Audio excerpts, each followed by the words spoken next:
where it all begins, equipment. I have a 5-iron here. It has a grip, it has a shaft, and a head. In yesteryears, when I first came along, we had wooden shafted clubs.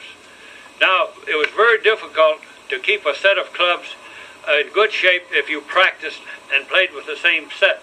So naturally, you'd have to have a set you practiced with and one you played with. Then along came the match set of clubs. Now you have the same kind of a club, and it's the same weighted head, and it graduates all the way down from the 1-iron right down through the pitching wedge. If you order a set of clubs now from the manufacturer, it usually comes with the 2-iron through the pitching wedge. A 1-iron is an extra club. It is also called a driving iron. Now, starting to play golf, you will have a match set of clubs, but by all means go to your pro and have him fit you with a set of clubs. If you are a hard swinger, you should have stiff shafts. If you are a lackadaisical swinger of Paul Runyon or Dutch Harrison type player who played very well as one of some of our better players, well, then you should use a softer shaft with a little more whip. That will give you a little bit more club head speed down at the bottom. Now, some of the fellows have gone so far as to lengthen their shaft, go up to as long as 45 inches. The average set of clubs, I'd say the average for men, run around 42 inches.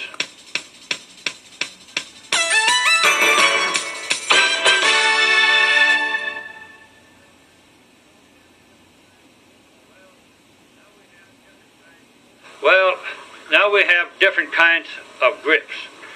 For instance, the overlapping grip. Now, starting this, the club is a palm and finger grip, starting from the first joint of the forefinger, coming here to the base of the little finger, with the plug in sticking out and the heel on top. The thumb placed on the club is about 1 o'clock. The V pointing over the right shoulder. Now, in reaching down, just like you were shaking hands with the club, it's entirely a finger grip. It's way down in your fingers. Now, when you overlap the forefinger with the little finger, now your hand also fits right into the thumb, into the hollow of your hand here. Now, both V's coincide with each other and should point over your right shoulder. That is the most common grip used today. Now, let's review.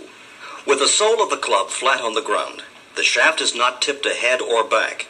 Note how it lies diagonally across the left hand, so it can be held with a finger grip instead of with a tense palm grip that would make it impossible to get any zip from the shot. The fingers of the left hand are turned over the shaft, so the shaft is held firmly but without any tightening felt in the forearm. There is not much more pressure than you would feel in holding a knife or a fork. This enables you to feel the club head and get the idea of letting the club head swing with natural rhythm. The grip is stronger with the left hand than with the right. The V formed by the thumb and the forefinger of the left hand points toward the right shoulder. This gives you left-hand placement that brings the club head squarely into the ball. There is a conscious feeling that the grip is chiefly maintained with the thumb and the forefinger. The right hand is adjusted for location on the shaft. Note where the shaft is with respect to the placement of the forefinger. Both arms should be held down normally and loosely, and there should be no effort made to reach for the ball unless the player is of especially ample girth. In this connection, the lie of the club should be mentioned. The heavy-set man who tries to play with his club too upright is out of luck. See how the thumb of the right hand is placed on the shaft. This placement protects the player against the tendency to get too much right hand into the shot. It also helps to give a feel of the club head that makes it more natural to swing the club rather than to lift it abruptly and hack at the ball. Notice that the little finger of your right hand lies on top and across the first finger of the left hand. Now, one more time. When you close your fingers to grip the shaft, the thumb of the left hand runs down the outside of the shaft.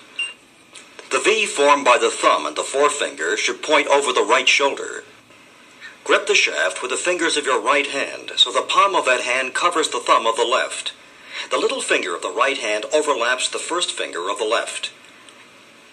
And the V formed by the thumb and the forefinger of the right hand also points over the right shoulder. This is the overlapping grip. If you feel uncertain about how to accomplish this grip, Rewind your cassette to the top of this section and review the grip as many times as needed. Now there are other grips, such as the interlocking grip. Now if you notice, I have not changed the position of my hands any other than I have interlocked the little finger with the forefinger of the left hand. To me, you destroy two fingers, but it will keep your hands together if you have a tendency to lose the club. Usually, people with small hands use this particular grip. Now, then we have the five-finger grip, or the baseball grip, where all fingers are on the shaft, but the hands are kept up very tight against each other so that your hands work together. There's one other grip that I left out, and that is the cross-handed grip. I've only seen 3 or 4 people use this type of grip, and I would suggest that a person use that because you're going against the grain, so to speak. Now you see a lot of putting done by the overlap, but that's due to the fellow had a little problem on the green, and we call it the yips. So he tried to transfer his other hand over there to get away.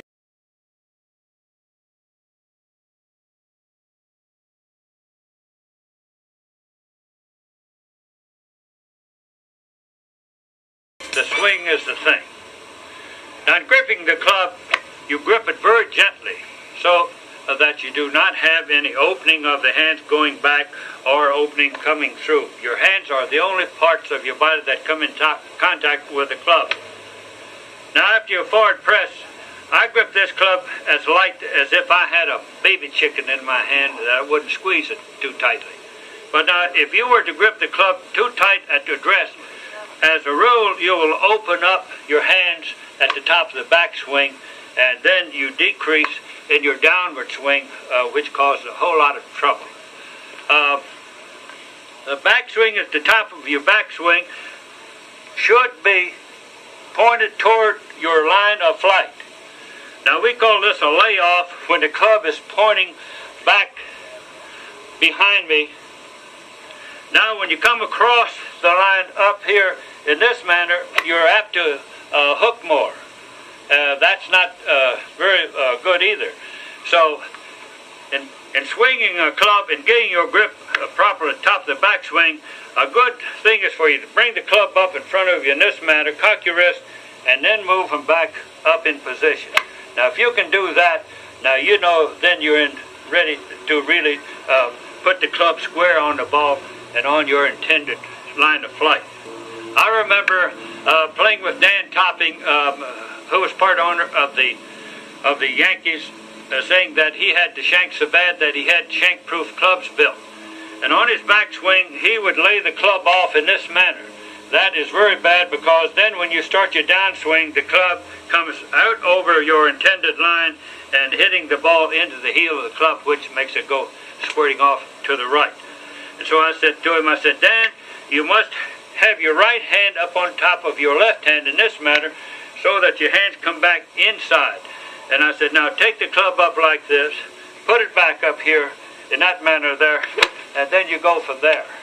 And you know, he played golf all year in this manner. He played the best golf he'd played in 10 years. Well, now the impact of the ball at the moment of impact, you feel like this is a good criteria for you to remember, that you have a hammer in your hand. Instead of hitting the nail on the head there, you're hitting the nail in the back in that manner.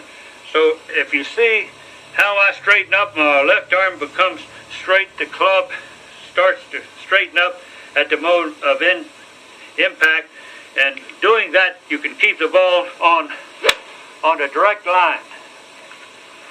I'll have to try that sometime.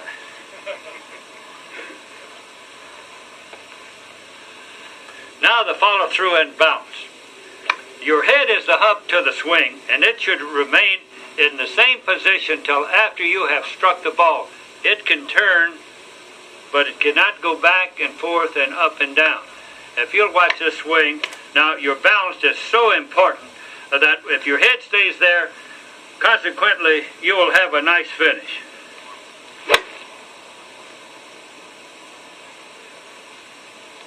Now the legs play important part in your swing is when you hit the ball and use your legs and your body. It's like if you were to hit a person like that, you wouldn't hurt him, but if you hit it and follow it with your weight, then you get that little extra length that you're looking for. Now you watch this very closely now. When driving, position the ball opposite the left heel and spread your feet about as wide apart as your shoulders. The correct posture at address finds the knees flexed, the butt protruding a bit, and the arms hanging comfortably, dipping the right shoulder slightly. Notice that Sam Snead bends forward from the waist less than 30 degrees. At address, the club should rest flat on its sole. If the toe is sticking up, there is either too much of a bend forward or the hands are too low. At address, Sam Snead's head is back behind the ball. On the backswing, the weight shifts to the right foot and the left foot rolls to the inside. On the downswing, the weight shifts to the left foot and the right foot rolls to the inside. The waggle is a way of warming up the motor. By waving the club head back and forth over the ball a few times, it eliminates tension and gives you a feel of the club head and a rhythm of the swing. Then you set the club head down behind the ball and make the second little movement the forward press. At the start of the backswing, keep the club head low and slow. Keep the left arm almost straight throughout the backswing, while tilting and turning the left shoulder. Turn the body as if to look at someone behind you, but don't turn your head. At the top of the backswing, the left thumb should be under the shaft of the club. Remember Sam's tip.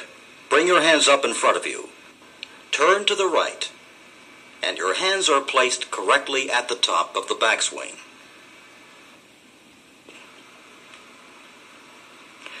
During the swing, the left arm and club shaft form a straight line. The posture at the address is relaxed and the knees are flexed.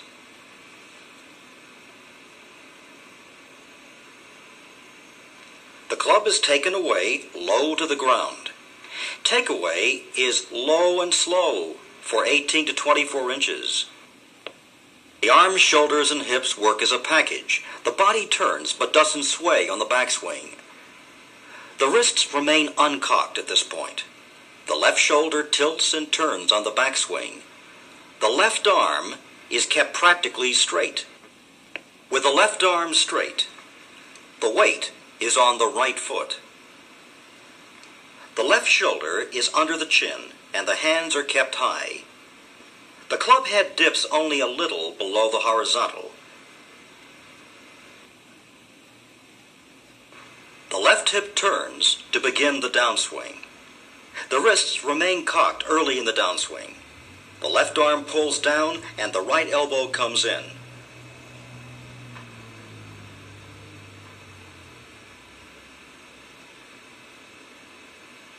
Uncocking of the wrists is delayed until now.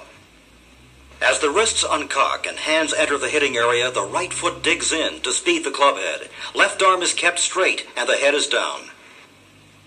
Impact is against the firm left side. The right foot digs in for power at the impact. Note how the head has been kept down. The head remains down as the ball leaves the club face. The straight right arm shows a good finish. The head is still down well after impact. Not until now does the head come up. A good swing results in a good follow-through and good balance from start to finish.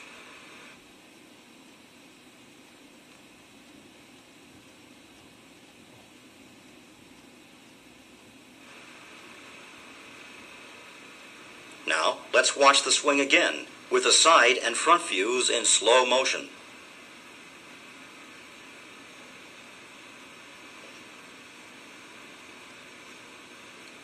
Now we'll watch it one more time, using a special effect to show the circumference of the swing.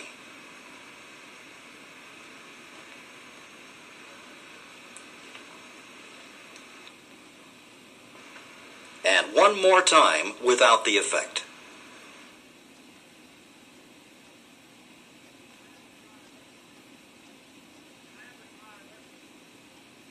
I have a driver. Most important thing is to place your feet in the proper position. First you set the club head to the ball, then place your left foot for the intended line or direction. And your right foot goes into position. And now the waggle. This is the starter to the backswing. The forward press. And that gets it going just right down the middle where you want it. Now going back into a 3-wood. This ball is moved back in your stance very slightly than where the driver was placed.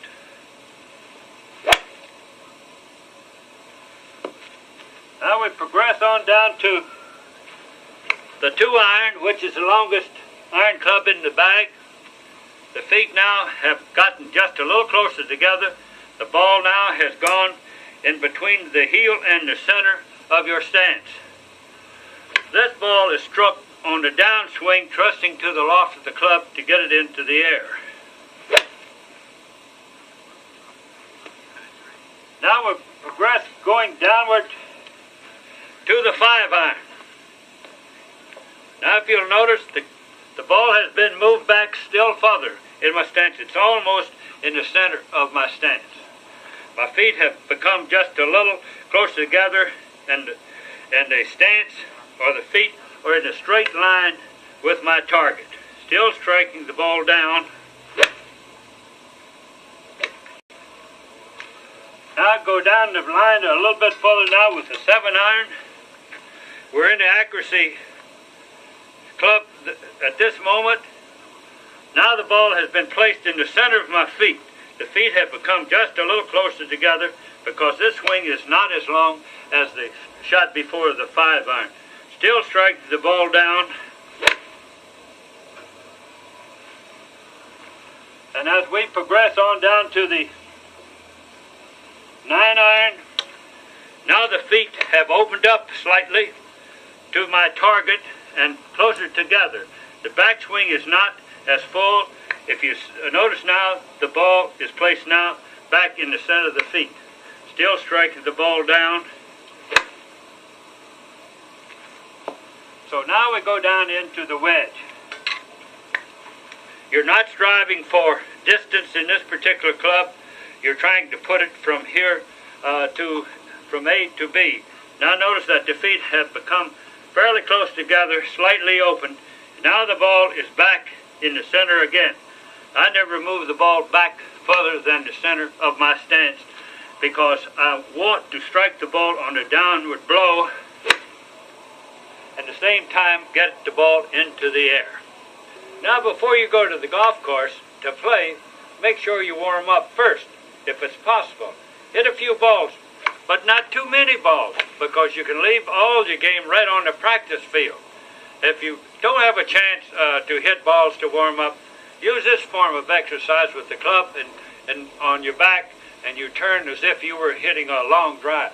This will loosen your back muscles up, and so many backs are ruined on the first tee by a man not loosened up properly and ready to go. Now I hope this will teach you a little lesson. Make sure that you practice, David, before you go.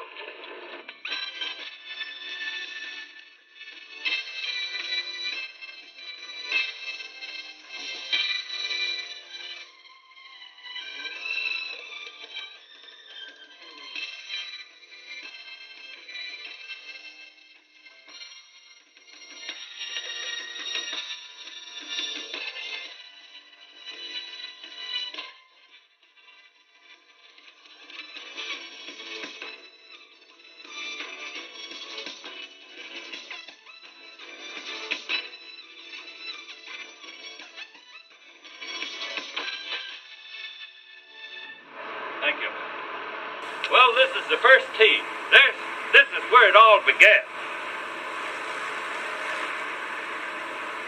You know, the driver is the second most important club in the bag.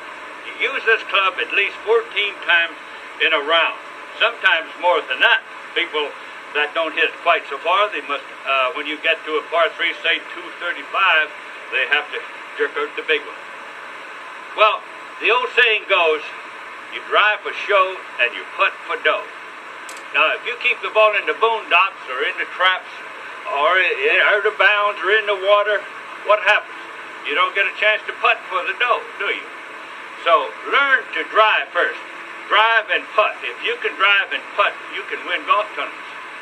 Without further ado, I'd like to take a nice little smooth swing. Always swing within yourself and let it happen.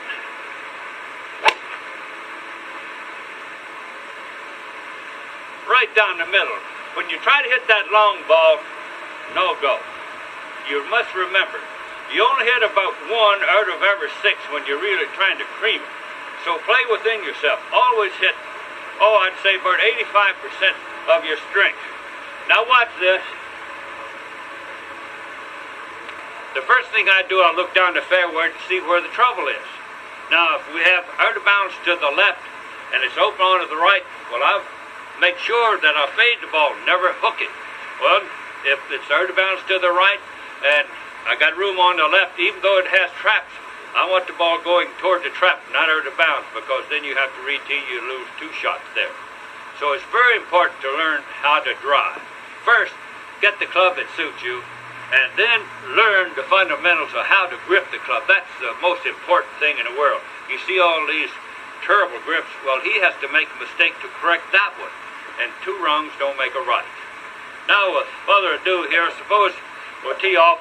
If you notice, I set the club to the ball, place my left foot to get my intended line or direction.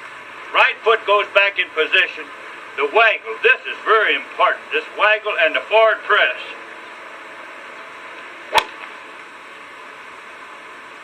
That gets the machine rolling. It's a one-piece swing. It's back together, then it's let her go down at the bottom. So now, suppose we'd like to play a different shot or 2 here.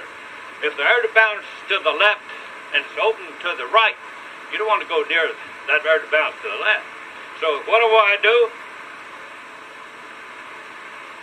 I want to cut this ball away from the out of bounds, and if I miss it, it must go to the right. So when I do that, I cut across the ball. This imparts a spin, which makes the ball go from left to right. Now you may see this in my swing. You can see me cut across. The ball just fades right in nicely. Well, it takes a lot of time. You know, you have to spend a lot of time in golf to learn to do the things that you'd like to do. It takes a lot of practice.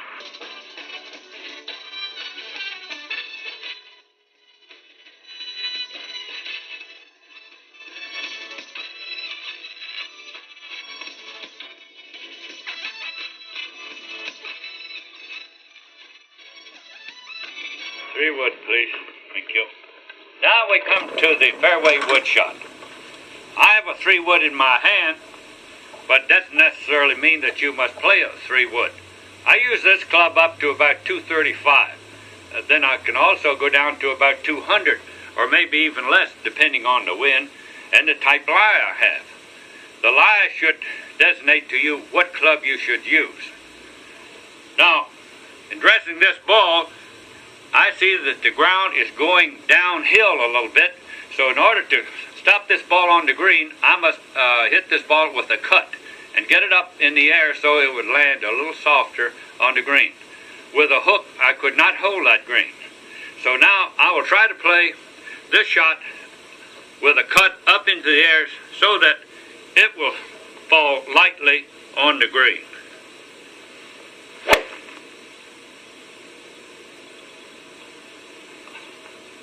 Oh, that's the ticket.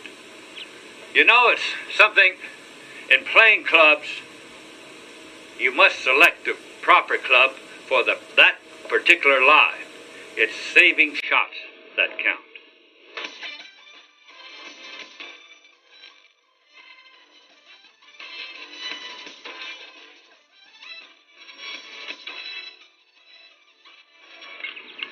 Well, David, looks like a pretty good lie. It looks like between a 4 and a 3 iron, according to the distance. Well, I'll try a 3 iron. You know, with a 3 iron, is a very, very good club to use. The average person will not use a 3-iron. They'll use a 4-wood or a 5-wood. But with the pro or the man that has a low handicap, he would much rather play a 3-iron. Now, looking at the lie, I first have to see what kind of a lie I have before I play the shot. And then look at the green to see where the trouble is, how I should play a shot, what kind of shot I should play. This particular shot, I would like to throw a high fade, but first I'll just go ahead and try to hit a normal 3-iron shot.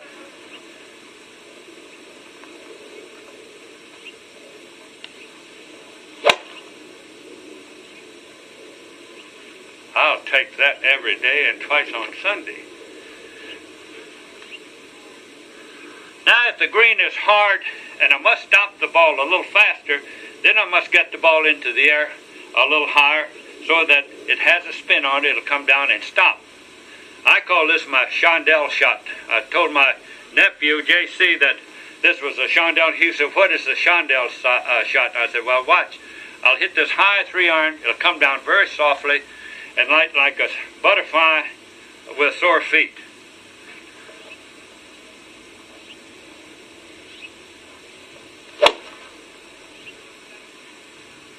Now, if you notice that particular shot, I was a little more quicker on the upswing. In other words, I put a little bit more loft on the club than actually is on it. That's how you get the ball a little higher with that particular shot. Now, if it was in reverse, the wind was coming in very hard and little on from left to right, I would like to throw a low hook in there and let the wind, of course that wind will knock the hook down and almost end up with a straight shot. I do this by hitting the ball a little from the inside out. And also my club will chase the ball on the intended line. That takes a little more loft off the club where you can keep the ball down lower. Now you watch this particular swing against the one I just made with the chandelle shot.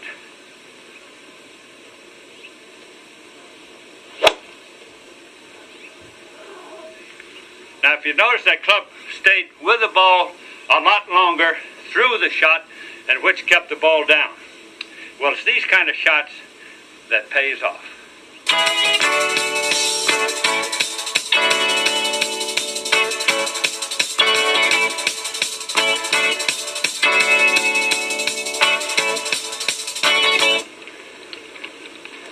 Well, David,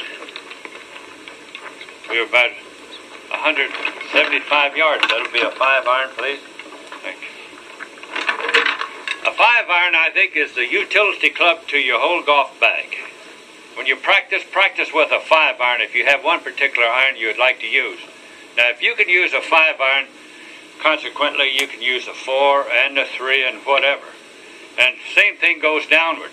But the 5-iron is the best club to practice with. Now I have a nice lie, and the wind is very calm, so it should be just a straightforward 5-iron shot.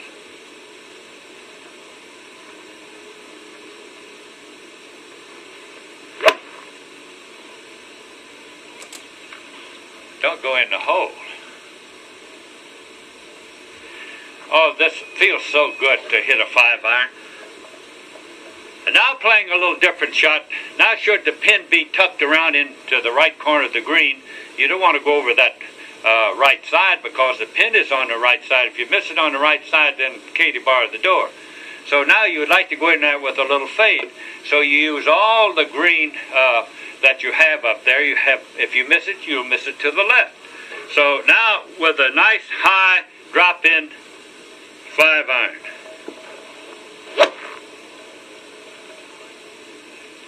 You notice how I stayed back and came up under the ball? That also helped me to put loft on the ball, get it up in the air a lot higher. Now, should the pin be tucked into the left corner, you'd like to use all the green to the right of the flag. So now you could go in with a little draw. That's a very useful shot. With a 5-iron, you should be able to play all kinds of shots. I love to play these different types of shots.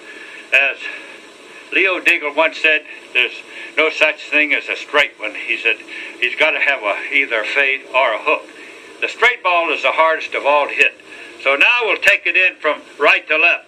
If you'll notice, the ball is back just a little bit in my stance. I'll strike it from the downswing inside out.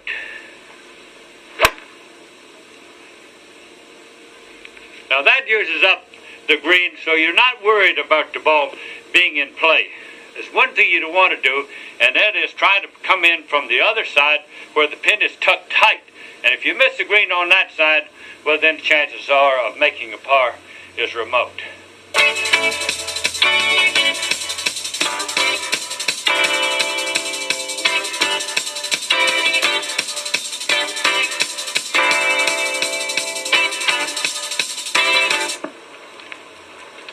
Well, Dave, we're right on that 150-yard bush. There's no question about the distance. That means we have a 7-iron shot. You know, now we're getting down into the nitty-gritty of the matter. 7-iron is now down into the accuracy clubs. You should put this ball from A to B, pinpoint accuracy. You don't have to mess around with it. You just fire it right at it. Of course, sometimes if the green's a little bit hard, well, then you may have to play another shot or two. So with a straightforward shot, this should be right at the flag.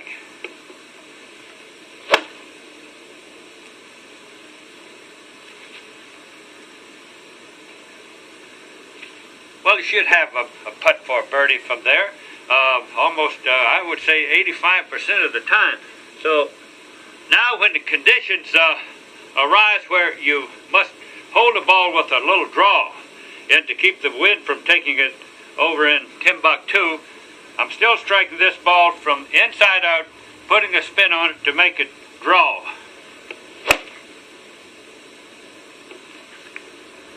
Oh, I'd like to go down the road with that. And then the other one, which I think is a little easier shot to play, and that is a high drop-in shot, a little fade. Now this ball will have a tendency to stop a little quicker than a straightforward shot or that hook shot I just played.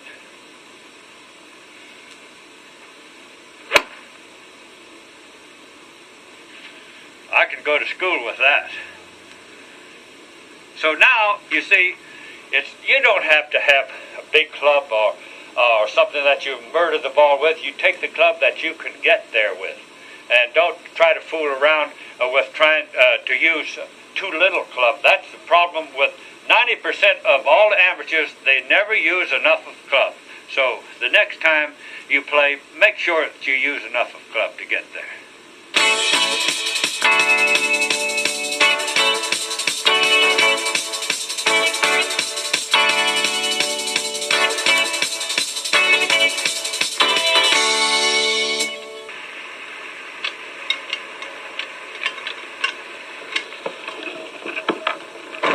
Dave, with that yardage marker there, we got about 128 to the hole. I have a 9-iron. I use this 9-iron up to about 128, just a little less than 130 yards. That's the maximum of a 9-iron. But this pin is tucked in behind the bunker. So now I must throw this ball up a little higher than normal in order to put enough backspin on to draw up for that one putt, for that birdie. Notice how I set the club first and then place my feet. Then the waggle.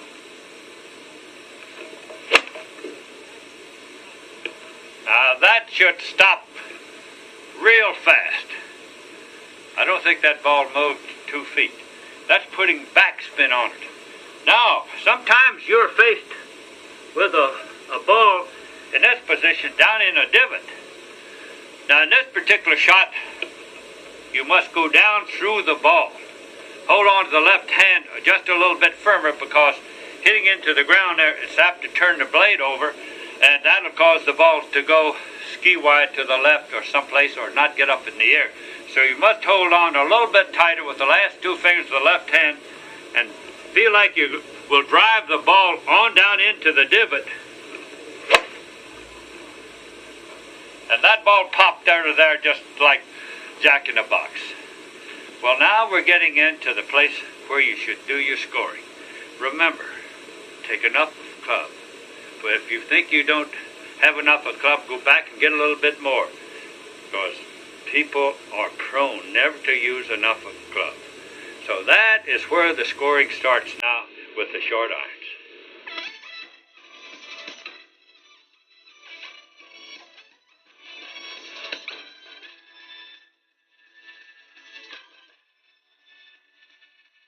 Well, David, looks like we have a little downhill lie here with the feet below the ball, so that'll require about a 7-iron for 145 to 150 yards. Now my stance here is the same as if I were to play this ball from a dead level lie. However, I am further away from the ball due to the ball being above my feet. I play it exactly like I would a fairway shot, but the average person thinks he will pull this shot to the left and consequently will block it out and put it to the right. But just swing as if you were playing it from a dead level lie.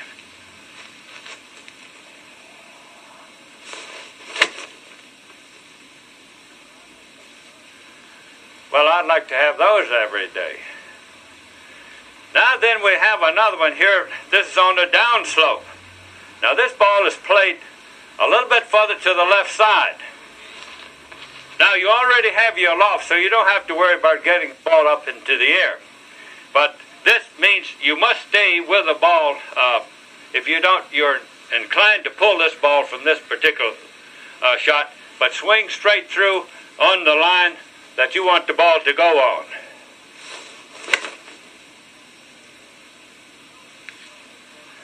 It's a little difficult, though, playing this because you must keep your weight on the left side. On the backswing, your weight must stay there, but above all, stay with the ball through the shot. Keep your head anchored right behind it. Let the club do the work. Now we have a ball here which the ball is below the feet, a little on the downslope, running away from me. Now, this particular shot is not my cup of tea. I don't think anybody likes this shot. And now this ball is played back just a little bit back of center where you would play a normal shot. And you stay with it on the slope, and you're standing, if you'll notice my feet are closer to the ball now than they were when I had the ball above my feet. Now I have extended a full length on the shaft, so I swing this as if I were playing it off a very normal and flat lie.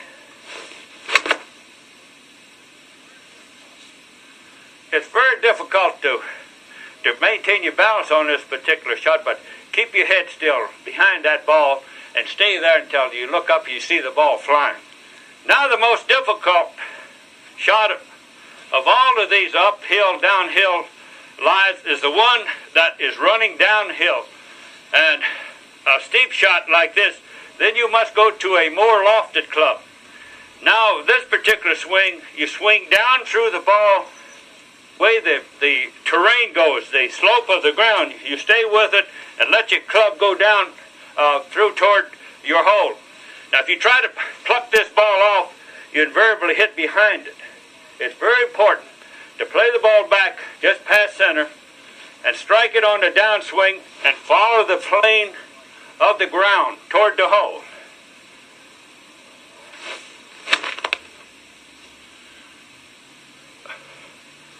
It's very difficult. Now, did you see that shot? It's very difficult to get this ball up as high as you would like it, but then you must go to a more lofty club. And now we go to the bunker. Here we have a long bunker shot, and I'm, say, 215 yards from the green, so I go to a wood, but never use a wood in this trap if you can get away from it, because if you do not have the front of the trap down low in the manner in which this trap was designed, then it's very difficult to get the ball up high enough. So you go to a more lofted wood. Now, in dressing this ball, you set the club. You cannot hold your club in the trap. So you set the club to where you think you have the right distance from the ball. Now you work your feet down in the sand, where you have a very good foundation, where your feet cannot slip and move. If your feet move and slide in the sand trap, usually you'll come up with a top shot. So now I have worked my feet down. I've choked down on the club just slightly. I'm using a little bit more wrist with this so I can flick the ball out. If you hit behind the sand, the ball into the sand, usually you don't get it out.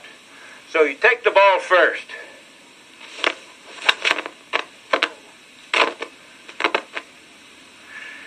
Now you see, I slipped on that because I didn't have enough foundation underneath. So now we'll go to another. Give me a ball, David. We'll go to another shot. That's what I was trying to impress upon you, is to get your feet well anchored down in the sand so that you can stay put and not move. If your feet move around in the sand, it throws your timing off. You see how much better that shot came off? Now my feet was anchored down deep enough where they didn't move on my backswing. So now we'll go to an iron. A 3-iron. Again, I must impress upon you, make sure you have a club that you can get out of the bunker over the top, because if you don't get out of the top of the bunker, now you've lost another shot. You're still in the bunker and you're worse off probably than you were before. But make certain that you have enough aloft on the club. It's saving shots is what you want to do. Now again, I've worked my feet down in the sand where I have a firm foundation. Now I'm able now to take my normal swing. I'm picking this ball off, but I make sure that I'm hitting the ball on the downswing.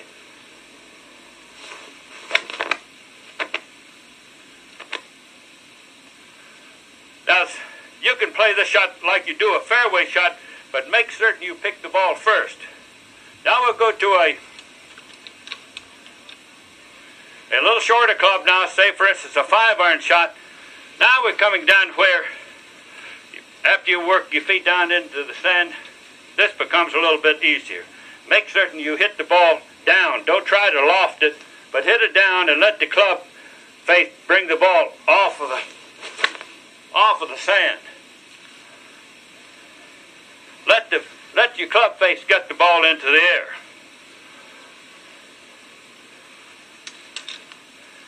Now we come to one where, well, you just got to take your lumps and go along with it.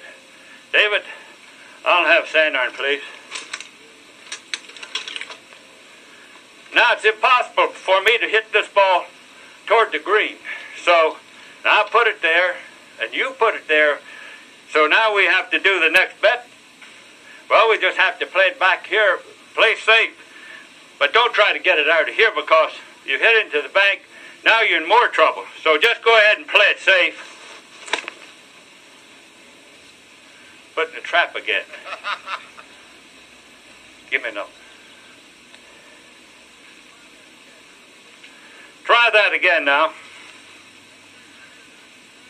Make certain you get it out of the trap. All right, so you've lost a shot, but you put it there. So you have to go along with it.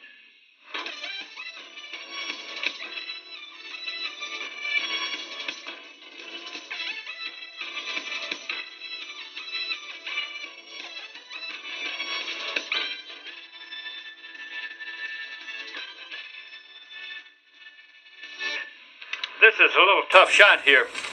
You know, these are shots you don't have too often, but you should be able to know how to play them in case you do get it. Now this ball is definitely on a steep incline going toward the flag, so now I will use a pitching wedge, play the ball back off of my left foot. Now I must open the blade and try to slide the face of the club under the ball, and just to pop it up so I can get a little pitch and run down to that hole there.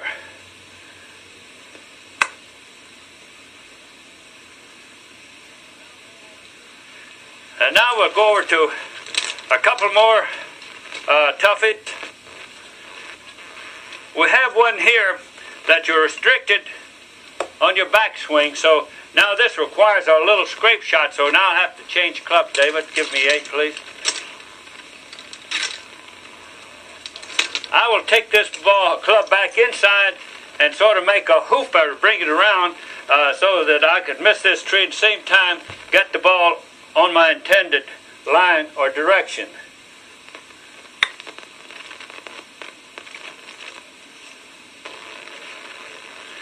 And now we have one here. It's almost frozen against the tree, but I'm able to swing this. This is a little easier shot than the others, but sometimes they bother people where they can't see. Now I can't hardly see the ball here, but I'll keep my weight on that left side and my left arm nice and straight through the ball.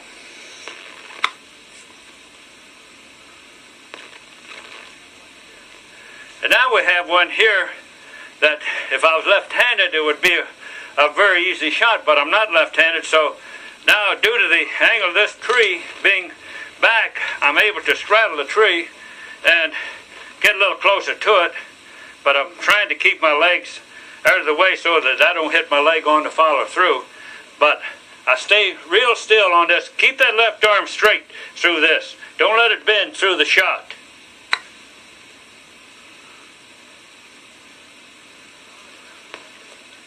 All right, now we have one back here. Now this is a run-of-the-mill shot. This is the easy shot here, supposed to be. You should be able to get this ball up and down in one putt. Keep that left arm straight through the shot.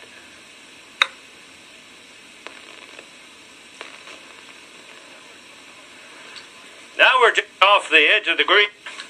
If you'll notice, my weight stays on the left foot and fairly close together. Arm stays straight again. On this shot, you strike it on a downswing, let the loft of the club. This is what we call a chip or pitch and run.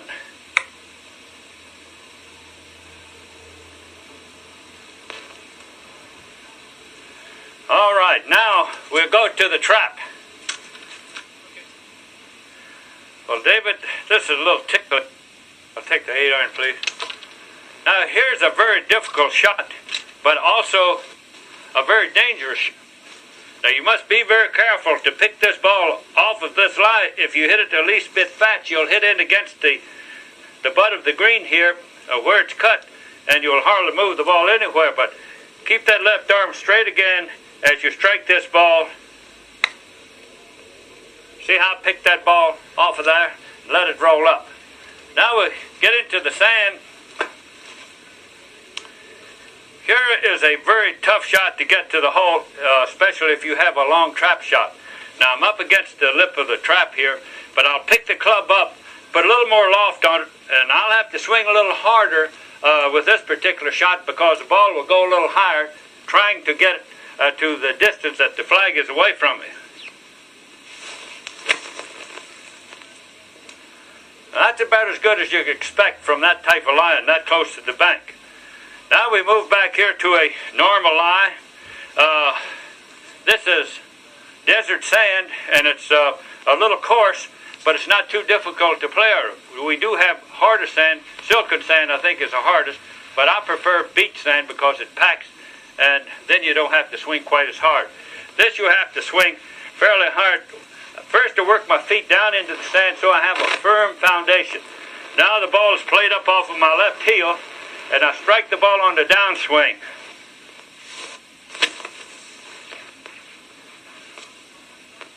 Now if you notice, my left arm is straight through this shot. A lot of people let their left arm buckle and oftentimes don't get out of the bunker at all. Now we have what we call a poached egg. This ball will come out with no backspin whatsoever, so you must allow for the amount of run it will go on the green.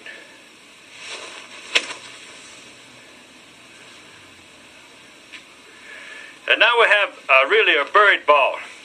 This ball must be struck behind and down, a downward swing, and close the face slightly. The ball will pop up, but you must allow for the amount of run it will take after it hits the green. If you notice, my feet are well down in the sand, so I have a good firm foundation. Now it's up, you must strike the ball down to get it to come out. Now I think one of the most difficult ones to play is in the back of the trap where you have a downhill lie. In this manner, the ball then is placed back off the right foot, and now you open the face a little bit and go down with the plane of the sand. In other words, you follow the contour of the sand right down toward the flag.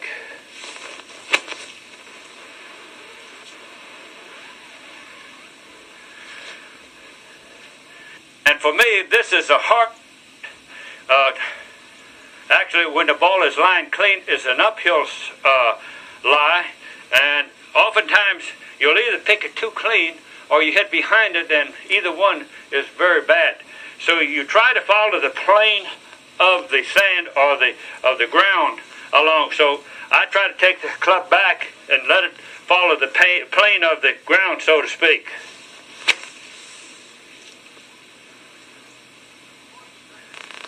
Now, the more you practice your sand,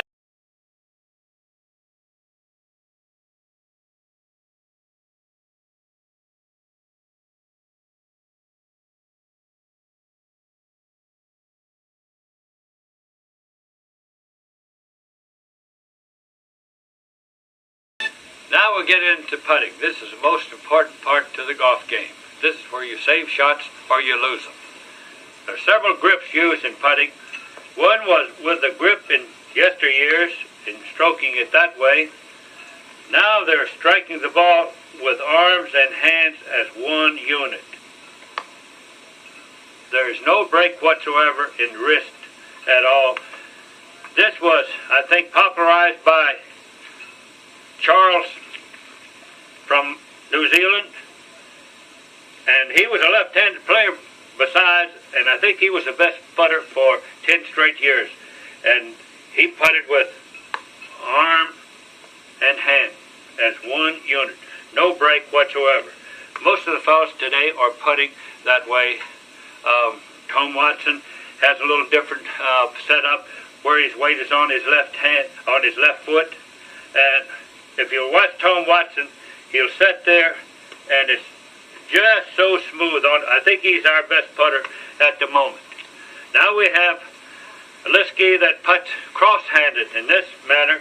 Well, most of them putt cross-handed is when they have the yips, and then they have to cross over to cross-handed. They think they can get rid of the yips by putting cross-handed. I don't think that'll last very long. But the most popular one is the hand and arm grip, no break whatsoever with the hands or the arms, one-piece swing. Now when your nerves become frayed, you get older, your putting goes haywire, and you want to quit. Some people have quit, but you know, I was in that same boat, and I tried to find a way that I could still putt. I was playing well enough, so I went to what we called the croquet style, where I putted between my legs. I was getting pretty good at this, but then the USGA came along and says, no, you can't do that. We've outlawed that, so now you must not straddle the line of putt. So therefore, then I had to move over on the side and putt in this manner. Now, if you'll keep your right arm straight, don't grip the club with your fingers. Just attach the club to your arm with your thumb and forefinger and putt entirely with your arm. This way, there's no chance of yips. You don't have any yips whatsoever. And I think you'll find you enjoy your golf game all over again. Well, you know, in putting, it always helps to know which way the green grows in that particular golf course. Now understand, the green here goes to the Salton Sea.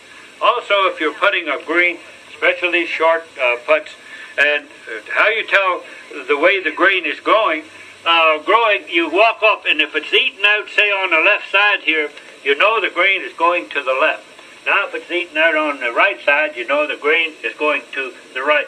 So therefore, you must allow for a certain amount of break with that green. It will break the ball the way the green is going. Now this ball should break a hair to the left because we're going toward the Salton Sea up there, and that is where all the putts break toward Salton Sea here. There's nothing to it. If you know where the green goes and you get the right stroke at the right time, in she goes. A little hard. You try to, when you put these short ones, try to hit that little dot on the back or the dimple where you have the putter lined up on the ball, and you make them in the sides. Again, head stays still and you stroke goes right through toward the hole. There's nothing to it. You know, you got to practice. And the only way you do that is on the old-fashioned way. You practice. 9 really long putts. Now, this is a putt you don't expect to make half the time even. But you must look this putt over very carefully. You're putting to the hole and not at the hole. But first of all, you want to know what the speed is and the contour of the green is. Now, sometimes this is coming down pretty sharply, but then it levels off and comes up slightly at the hole, so you know it's going to slow down a little bit more at the hole. Now, if you know these things, then you can go back and feel free to putt. And if you have one that's, say, it's going down the last 10 feet, and you just line it up back there, usually you'll putt 6 or 7 feet by. But always walk the center of your putt and look at the contour of the green to see where it's falling, whether it's coming left or right or whatnot. You don't pick it all up by just aiming it from back of the ball or back of the hole. But now I have this contour pretty much in mind. Now all I have to do now is think of speed. First I set my putter on the line I would like the ball to go on. Now all I have to do is concentrate on the speed at which I hit this ball to get it close to the hole.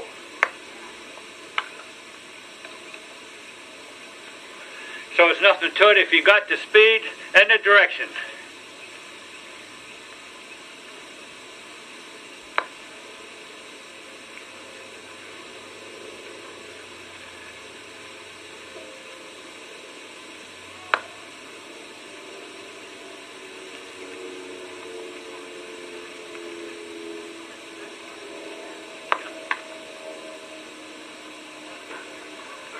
Well, I got a little anxious with the last one. That's not too bad. 2 out of 4 from 35 feet. That's the name of the game. You know, that little putt there means as much as a 300-yard drive. So when you have those long putts, you try to nurse it to the hole. And then you go at it when you get inside of 10 feet. You try to make those, but not those 30-footers. Stay away from those 3 putters. And you'll watch your score come down and down.